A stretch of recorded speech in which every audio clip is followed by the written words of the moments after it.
Bueno, ayer casi cuando terminábamos los comentarios, les dimos a conocer la información de que el alcalde de La Romana finalmente fue apresado luego de una sentencia de la Suprema que le ordenaba a que se ejecutara inmediatamente, pero ustedes vieron la defensa que se montó desde distintos sectores en esa demarcación. Ahí se ve el momento específico en que fue detenido, en que iba a ser trasladado. No está esposado, pero además va muy sonriente. Él cree que va a un resort, pero nada más y nada menos va desde ayer a la cárcel CCR 15 de La Romana el alcalde Juan Antonio Adames, condenado a 2 años de prisión y al pago de 4.5 millones de pesos en indemnización al escultor Luis Castillo. Esto es una litis que tiene una sentencia desde el año 2018. Se le condenó a esos 2 años de prisión y a esa indemnización de 4 millones y medio de pesos. Esto fue provocado porque el escultor realizó varias esculturas de peloteros que fueron colocadas en el Parque Central de La Romana y que supuestamente él no honró el pago, el alcalde de esa demarcación. Pudo haberse evitado todo esto. Pudo habérselo evitado, pero además estamos hablando de una sentencia del 2018. Lo que no entiendo cómo el Partido Reformista lo presentó 5 como su años. candidato a alcalde Y nuevamente en el ganó. 2020 y ganó. Se supone que ya tenía una sentencia en su contra, una condena carcelaria. No logro entender cómo la Junta Lo aceptó esa inscribió. candidatura, como el Partido Reformista y todos los reformistas que lo apoyaron no se daban cuenta que él estaba ya condenado. Y sobre todo Porque, en el 2020 que estaba en boga el tema de buscar la certificación de buena conducta por claro, parte de la Procuraduría, que es cuando se emite y de dónde se emite ese tipo de documentación. y Esto no bueno, lo sí, estamos detectaron. viendo imágenes de cuando lo detienen y también nuestro compañero Ángel Esteban Paulino, corresponsal allá en La Romana, nos envió por la tarde las imágenes, creo que son estas las que estamos viendo en este momento, de cuando ya fue trasladado a la cárcel. Y otro aspecto que también resulta muy cuestionable Pero es, ¿cómo se ve que un jefe que va sin exacto, esposa no exacto, va y además, esposado? no solamente cómo aceptaron su candidatura y que lo llevó nuevamente a la alcaldía, sino cómo se aceptó que su compañía de fórmula en esa candidatura del 2020 fuera su esposa y quien hoy, ante la ausencia del señor Tony Adames, es ella, la señora Mili Núñez, quien asumirá la alcaldía y será juramentada ya como alcaldesa de La Romana. Son todas cosas demasiado cuestionables. ¿Cómo es posible que la Junta lo haya aceptado, que el Partido Reformista lo haya aceptado, que ningún partido político lo haya objetado?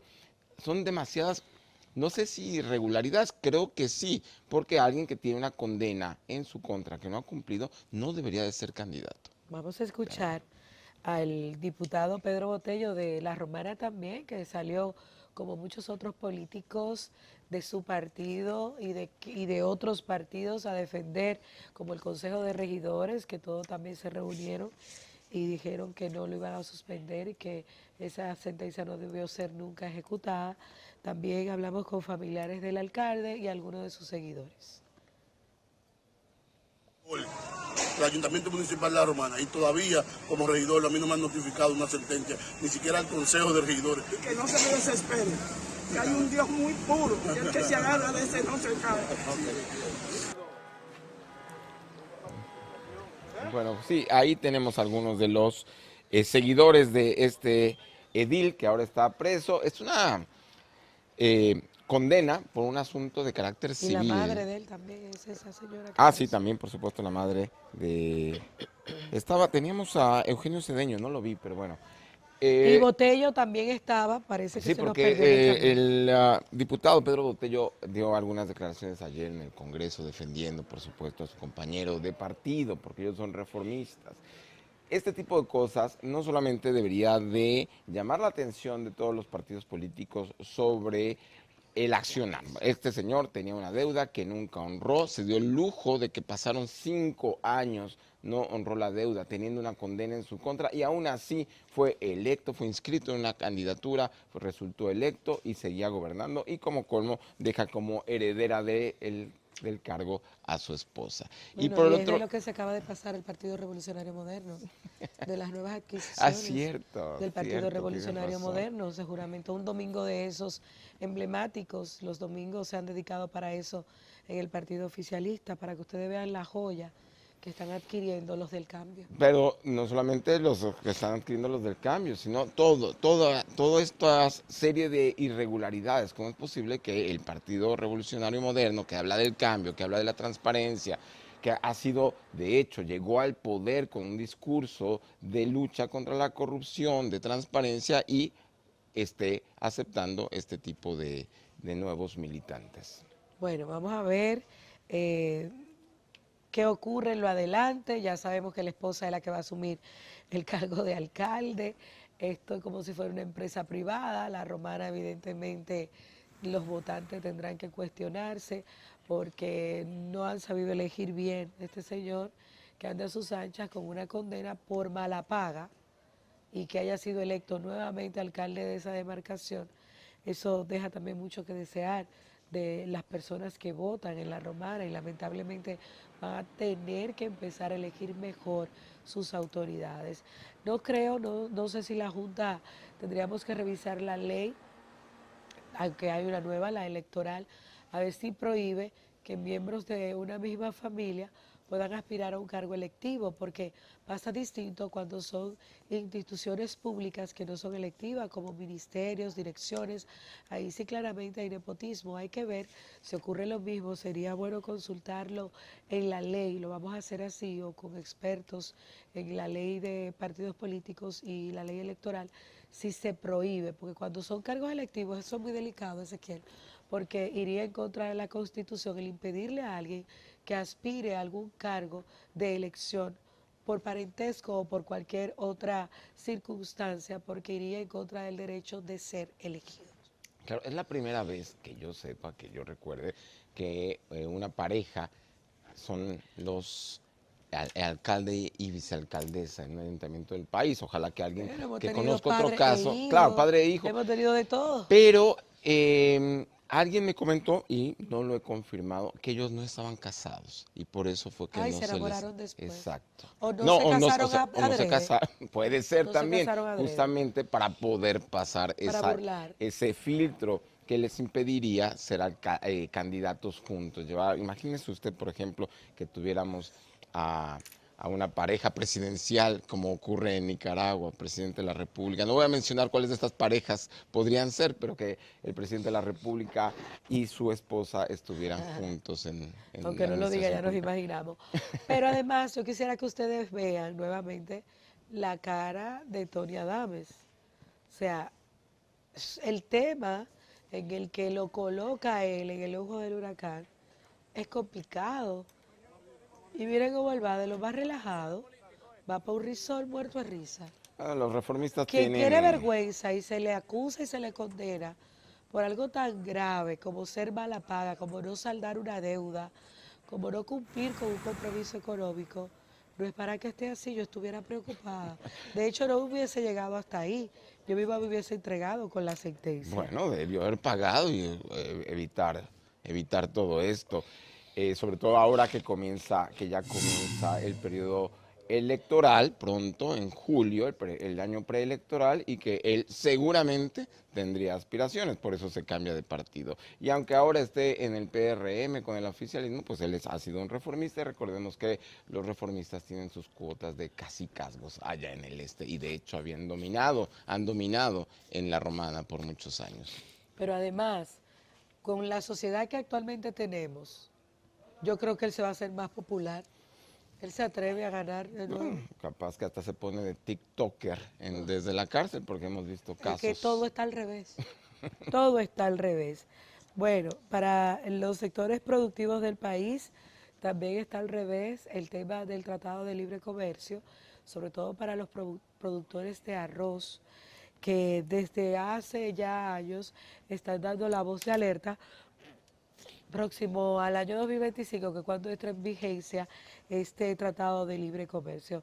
Vamos a escuchar a algunos legisladores y también otras autoridades competentes sobre el tema de la producción de arroz que se refirieron a este hecho del DERE-CAFTA?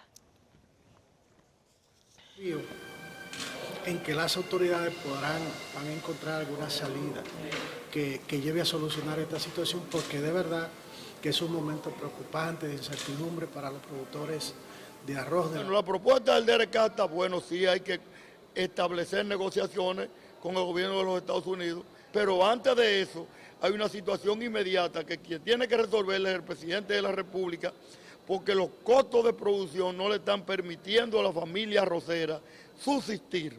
El DERE-CAFTA es claro, tiene varios capítulos que entendemos que hay que revisar. Por igual las mismas disposiciones de la Organización Mundial del Comercio ponen a disposición de República Dominicana una serie de mecanismos a evaluar para que esta protección pueda llevarse a cabo en el menor tiempo posible. Pues justamente ayer el presidente de la República estuvo en Montecristi, una zona arrocera, de hecho que ya está muy afectada por la sequía. Los arroceros de la línea noroeste han estado insistiendo que ya tienen pérdidas por esta sequía y ellos han estado haciendo un llamado a las autoridades para que se busquen alternativas en este momento de sequía, pero también a futuro, cuando comience el desmonte arancelario a partir del 1 de enero del 2025. Ayer, en estos encuentros que tuvo el presidente con los sectores agroproductivos de la línea noroeste, llegaron a una nueva convocatoria para que todos los sectores arroceros del país se reúnan. No le pusieron fecha, asumimos que será la próxima semana, cuando vendrán aquí a la capital representantes del sector arrocero nacional para reunirse con el presidente de la República, presentarle sus demandas, sus propuestas, porque esto es un tema delicado. Está en peligro la seguridad alimentaria del país por el tema del arroz. Posiblemente comience a entrar arroz importado, que esto pondría en peligro a los productores nacionales, pero por el otro lado están las diferentes alternativas que tiene el gobierno para comenzar a solicitar o una renegociación, quizás una negociación también con los centroamericanos para crear un frente común y pedirle a Estados Unidos que se abra a la disposición de renegociar el Tratado de Libre Comercio en algunos aspectos, o también pedir salvaguardas, como ya se hizo hace alrededor de 18 años con algunos aspectos que se consideraban indispensables en la industria nacional, como la carne de res y la carne de pollo, y en algún momento, si mal no recuerdo, también ocurrió con la leche. Fueron salvaguardas que se negociaron poco después de que entró en vigencia el Tratado de Libre Comercio con Centroamérica y Estados Unidos. Ahora está el tema del arroz y República Dominicana tiene que poner sobre la mesa todas las opciones que tiene, ir valorando cada una de ellas, discutirlas con el sector industrial, empresarial, arrocero del país, pero también empezar a buscar hacer un lobby diplomático con todo Centroamérica para ver qué alternativas tienen, qué le interesa renegociar a cada uno de los países centroamericanos, para determinar si vale la pena solicitar a Estados Unidos una renegociación o, en todo caso, irse al seno de la Organización Mundial de Comercio y recordar que como Estados Unidos subsidia millonariamente a su sector agroproductivo, entonces, por tanto, República Dominicana tendría el derecho eventualmente a proteger algunos de sus sectores fundamentales como el arrocero. Sí, pero yo pienso que hace rato que nosotros debimos de irnos reinventarnos. Hay que irse reinventando cuando uno sabe que algo va a ocurrir. ¿Qué pasa? Seguimos como si nada y es un acuerdo. Ahora estamos a merced si Estados Unidos es flexible o no, si quiere dar su brazo a torcer o no. Entonces, yo creo que todavía hay tiempo de empezar, porque para el año 2025, a reinventarse los productores con otros rubros, quizás con otras alternativas, por si acaso y no logramos lo que tenemos en mente hacer, que es prácticamente rogarle a ellos flexibilizar lo que ya nosotros firmamos, al igual que otros países. Hay tiempo. Son 2 años casi completos que faltan, entonces sería importante que además de quejarse y de tener discursos públicamente, tanto las autoridades como los productores, también empiecen a hacer su trabajo tratando de buscar alternativas por si acaso y no podemos convencer a los gringos de que sean un poco flexibles con nosotros. Claro, Rosa, la semana pasada, o antepasada ya no, estoy perdiendo la memoria, creo. Estuvo con nosotros Oliverio Espaillat, representante del sector arrocero, y hablábamos de ese tema justamente. ¿Por qué no se adecuó el sector arrocero? Porque tuvieron 20 años, ¿por qué no se hicieron las inversiones adecuadas? ¿Por qué no se solicitó el apoyo del gobierno a lo largo de estos 20 años para poder enfrentar el libre comercio con Estados Unidos? Bueno, ya se llegó la hora y no se trata de lamentaciones, porque eso está mal, que esté el sector arrocero pidiendo de último momento el apoyo del gobierno, y también, por supuesto, sabemos que es un rehén la seguridad alimentaria del país, y por tanto sí es indispensable lo que tú dices, Rosa, empezar a diversificar. Y aunque le duela mucho a alguien que dice que sin arroz siente que no ha comido, el arroz no es el único alimento. Recordemos que aquí el arroz como alimento base llegó con la Revolución Verde en los años 60, 70. Antes había otros alimentos y los hay. Así que es tiempo, por supuesto, de la canasta, el menú dominicano se extienda, se diversifique y no dependamos de un solo producto, porque eso siempre es grave. Que la economía, como ocurría antes, recordemos que hasta los principios de los años 80 la economía dominicana estaba basada en café, en tabaco y en azúcar. Bueno, eso se diversificó. Ahora dependemos, y ron, por supuesto, que parte del azúcar. Y ahora dependemos del turismo, pero tenemos zonas francas, tenemos industria textil y hay que diversificar. Bueno, sí, reinvéntense, quéjense, traten de negociar, nosotros todos como país, pero vayan haciendo lo suyo aparte por si no se da. Plan A, plan B y hasta un plan C, para poder salir adelante y no perder los recursos que ellos ya están vaticinando se perderían de entrar ese arroz libre de aranceles. Bueno, ahora una pausa. Al regreso tenemos más del Despertador. Continúen con nosotros. Al regreso usted puede elevar su voz en el desahogo aquí.